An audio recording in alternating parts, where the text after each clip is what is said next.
না আসলে না, 7 দিন পর্যন্ত, বেশি না। আমি আরেকটা জিনিস, এটা একটু লম্বা বক্তব্য, যে আমরা অভিভাবক যারা আছেন এরার উদ্দেশ্যে একটা আমার বক্তব্য, যেটা হইলো গিয়া, আমরা এখানে যারা ব্যবসায়ী আছেন, তোরা আগে আমরা ব্যবসায়ী কল্যাণ সমিতির গণ্যমান্য ব্যক্তি হলে বক্তব্য দিছেন, এছাড়াও আমরা শিক্ষক হলে দিছেন, এবার দিয়ে আমরা অত্র এলাকার সম্মানিত ব্যক্তি নজরুল ইসলাম সাহেবের বক্তব্য আছেন।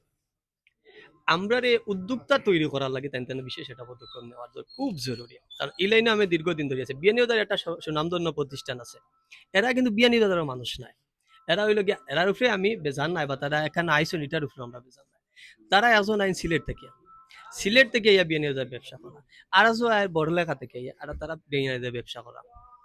আমরা যদি তাই তাই উদ্যোক্তা হিসাবে যদি তৈরি করে দেখা দেন, তাইলে ওইব কিতা, আমরা যারা আছি ছোট ছোট বাইন আছি, তারা আমরা ব্যবসার প্রতি আগ্রহটা বাড়বো।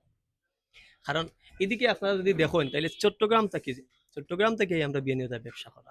আর আমরা একটা অভিভাবকেরও চিন্তা, আমরাও চিন্তা, আমরা হুট করে বিদেশ যাইতাম, ও দিক দিয়ে আমরা একটু যদি আমরা তাই তাই মোটিভেট করেন যে দেশের প্রতি। এখন আপনি দেখুন, আমরা ব্যাংক আছে, ব্যাংকও আমরা সারাই নিয়ে ফিক্সড ডিপোজিট করি।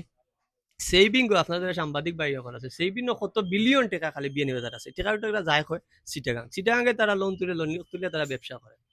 বাংলাদেশের হইল কি ব্যবসার রাজধানী চিটাগাং হয়, কিন্তু এই টেকাগুলো টেকাগুলো আপনি চিন্তা করেন, তাইলে আমরা বিয়ানীবাজার সিলেটর, এই টেকাটা কিন্তু আপনি আমারে দিটা না, আমারে আপনি হুন্ডার এটা কিনিয়া দিলে এরা, আমি এটা অ্যাক্সিডেন্ট করাম, আপনারা বিচারও আমরা অভিভাবক যাই, এটা লাগে আলহামদুলিল্লাহ আমরা বিয়ানীবাজার এখনো পর্যন্ত বিচার সালিসের মধ্যে সমাধান হয়, যাওয়ার পরে এই ফ্যামিলিরই আপনি টেকা দিন, আপনি কিন্তু আমার বিপদের সময় আপনি টিকু থাকা।